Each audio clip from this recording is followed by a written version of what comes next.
Hej, jeg hedder Per Holbo. Velkommen til Hjørnesparket Islams sande DNA. For noget tid siden så lagde jeg en video ud, hvor jeg gav respons på Mufti Imran bin Munir Hussains påstande under digitale temadage, som er arrangeret af de to folkekirkelige organisationer, Folkekirkens Migranters Samarbejde og Folkekirke og Religionsmøde. Det var første video i en serie, hvor jeg tager muftiens påstande under behandling, fordi præster, biskopper og andre teologer tilsyneladende, i hvert fald over en bred kam, ikke vil påtage sig den opgave, de er sat til. I den video påviste jeg, at Koranen ifølge de muslimske kilder ikke kan være masseoverleveret. Og nu er vi så kommet til den næste påstand fra Mufti Hussain. Lad os høre, hvad han har at sige. Så i lang tid har man jo i islam haft et, og det kan man ikke fornægte, et meget, meget patriarkalsk livssyn på kønsrollerne. Men islam, Koran definerer ikke kønsroller. Islam definerer ikke kønsroller. Det var da alligevel en ret interessant påstand. Lad os se på det. Sura 282 er en forordning om, hvad man skal gøre, når man låner penge af hinanden. Og her kan du måske tænke, hvad i alverden har det med kønsroller at gøre?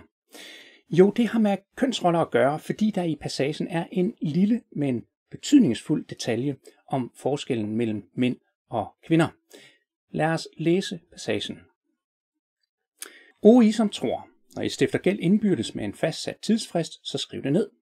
Lad en skriver nedskrive det for jer på retfærdig vis. Ingen skriver må nægte at nedskrive, sådan som Allah har foreskrevet ham det. Lad ham nedskrive det, og lad låntageren diktere, men denne skal frygte Allah, sin herre, og ikke trække noget fra. Hvis låntager er uforstandig, uerfaren eller ude af stand til selv at diktere, skal hans værge diktere på retfærdig vis. Og tilkald 2 af jeres mænd som vidner. Hvis der ikke er 2 mænd, så 1 mand og 2 kvinder blandt dem, som I kan godtage som vidner, således at hvis den ene af de 2 skulle begå fejl, så kan den anden påminde hende. Detaljen om kønsroller, den ligger naturligvis i det sidste, altså at der skal tilkaldes 2 mænd som vidner, når man stifter gæld. Men hvis man ikke kan finde 2 mænd, så kan man nøjes med 1 mand og 2 kvinder. Men hvorfor nu det? Hvorfor ikke bare en mand og en kvinde? Jo, fordi med 2 kvinder som erstatning for den ene mand, så kan man altså sikre sig mod, at hvis den ene af de 2 skulle begå fejl, så kan den anden påminde hende. Altså med andre ord, kvinden husker ikke så godt som manden. Derfor så har hun brug for støtte hos en anden kvinde, hvis hun nu skulle have husket forkert. Og det ved vi jo godt er rigtigt, ikke sandt? For enhver mand, der er gift eller er i et fast parforhold, kender jo godt det der med, at man hele tiden er nødt til at minde hende den langhårede om alting. Har du nu husket, der er forældremøde? Har du fået læst lille Viggos handleplan, så du kan være klar til skole-hjem-samtale på torsdag? Husk nu, at tante Mette har inviteret til fødselsdag i weekenden, osv. osv.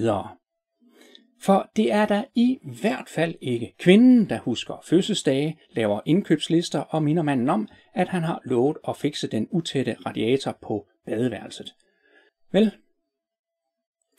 Mohammed ved sandelig, hvad han taler om, og han forklarer også, hvorfor en kvindes vidnesbyrd kun er halvt så meget værd som en mands vidnesbyrd.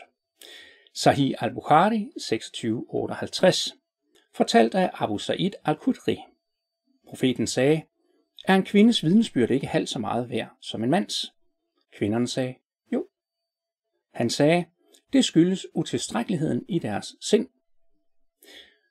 Og når nu kvinden er sådan lidt smådum, så er det da godt, at hun har manden til at passe på hende.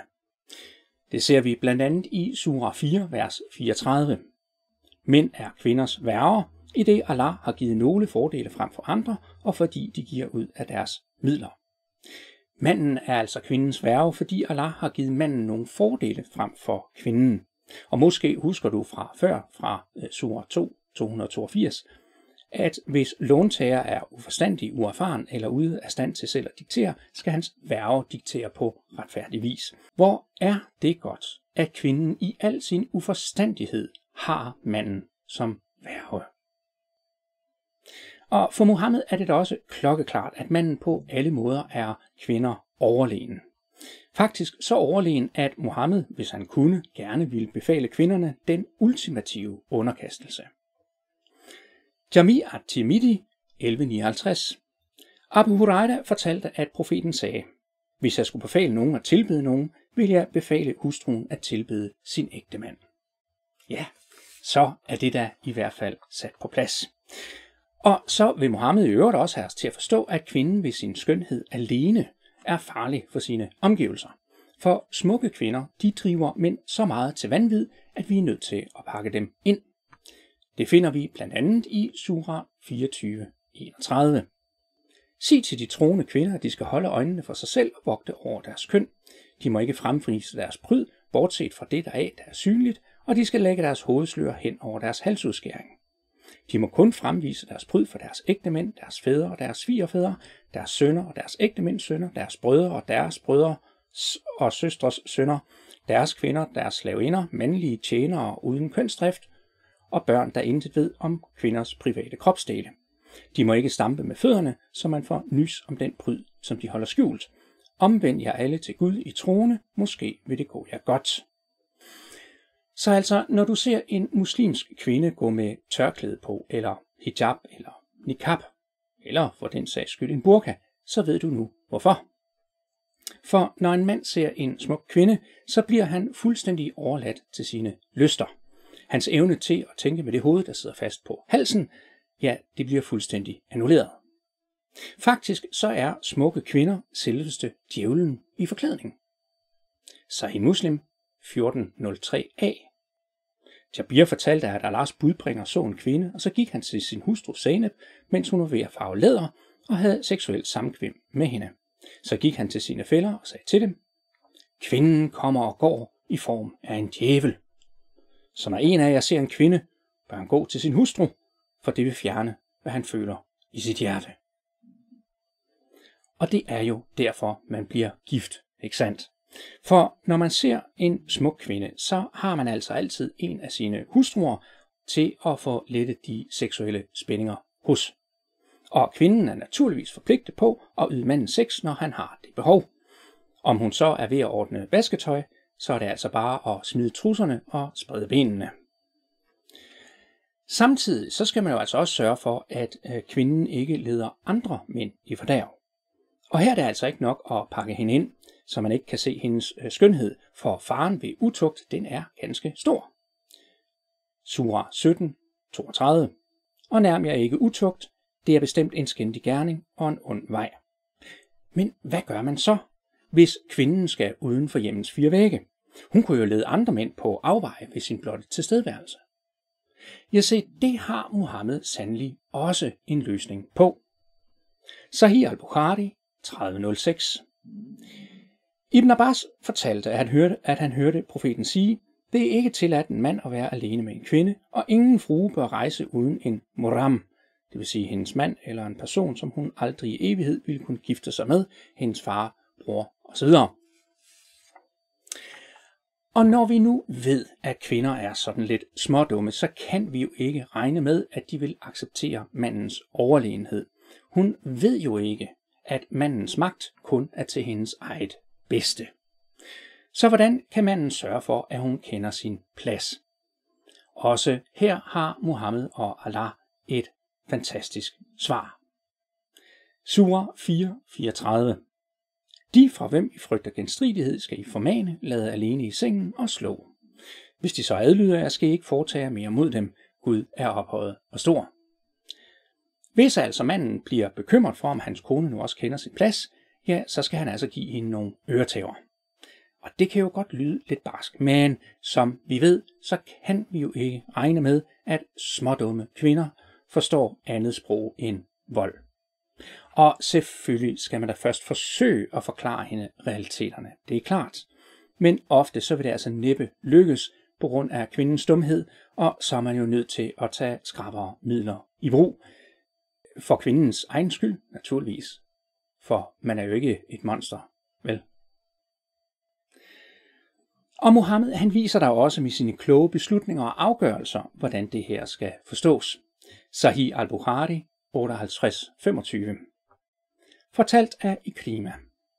Rifaa skiltes fra sin kone, hvorefter Abdurrahman bin Az-Zubair al-Quraisi giftede sig med hende.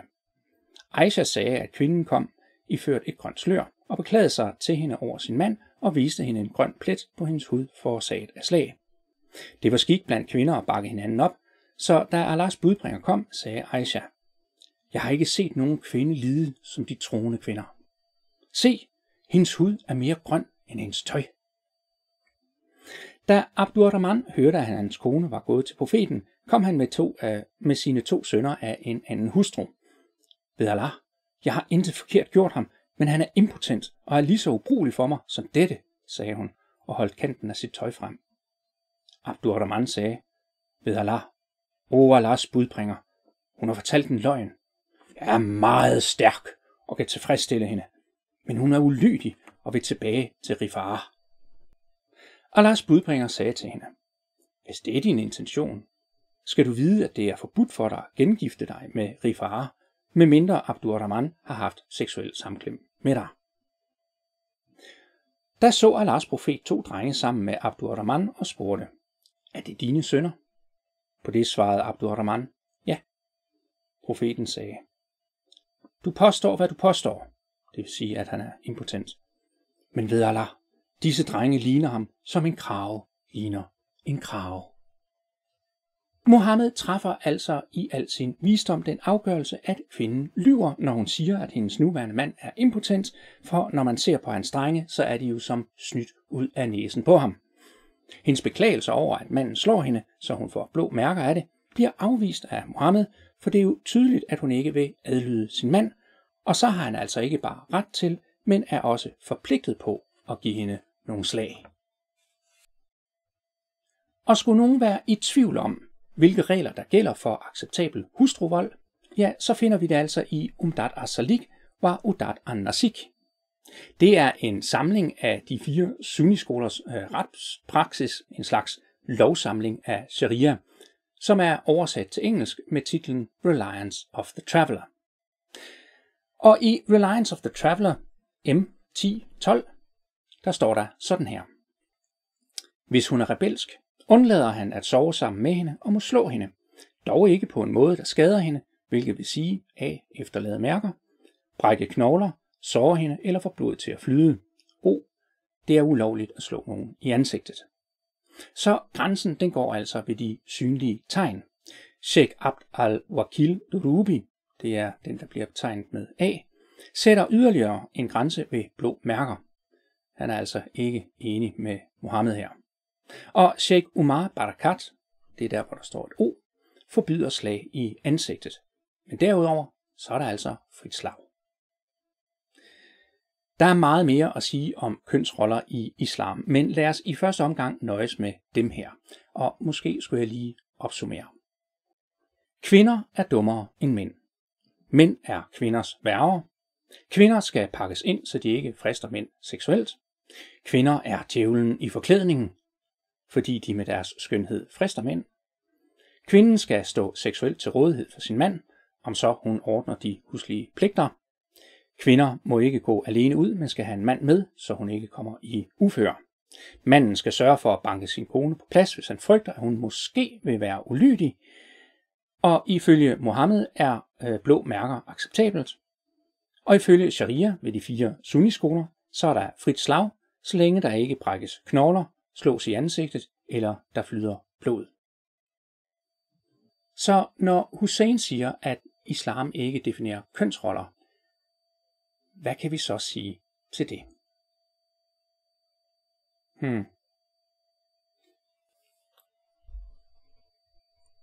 Velkommen til islam.